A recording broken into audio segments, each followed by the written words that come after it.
मैं संदीप शर्मा भाई एक मैसेज दे रहा हूँ वीडियो के माध्यम से। ये भी मजबूरी में देना पड़ा और सबसे रिक्वेस्ट करूँगा कि इसको ज़्यादा से ज़्यादा शेयर करें।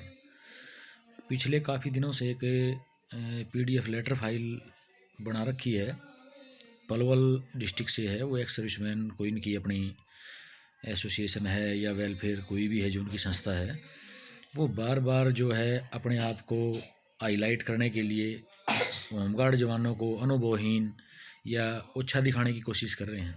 तो ये मैसेज मैं उन लोगों के लिए देना चाहता हूँ। देखिए, भारतीय सेना जो है एक रिस्पेक्टेबल फोर्स है और हम उसकी, चाहे हरियाणा होमगार्ड का ही जवान है, चाहे ऑल इंडिया का कोई भी है व्यक्ति, वो इज्जत करता है। तो हम आपसे ये निवेदन करेंगे कि इस प्रकार की अच्छी हरकतें करना बंद कर दें। अगर आप लोगों को लगता है कि सरकार आपको कम सुविधाएं दे रही है तो आप अपनी क्राइटेरिया पे, अपनी योग्यताओं पे फाइट करिए।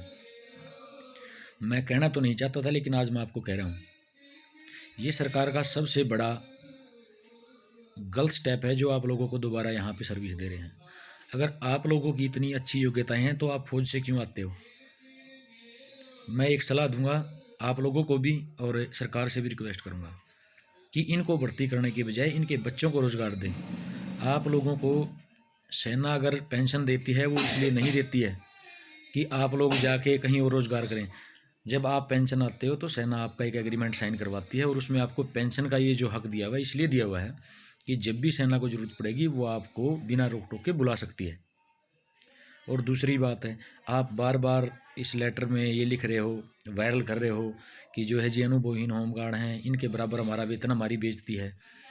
तो आप लोगों की इज्जत तब थी जब आप लोग एक सैनिक थे।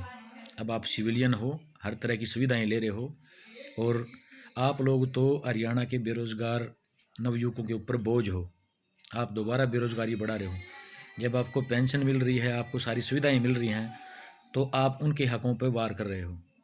और दूसरी बात, हरियाणा होमगार्ड के जवानों को समय समय पर कोर्स कराए जाते हैं, ट्रेनिंग दी जाती है।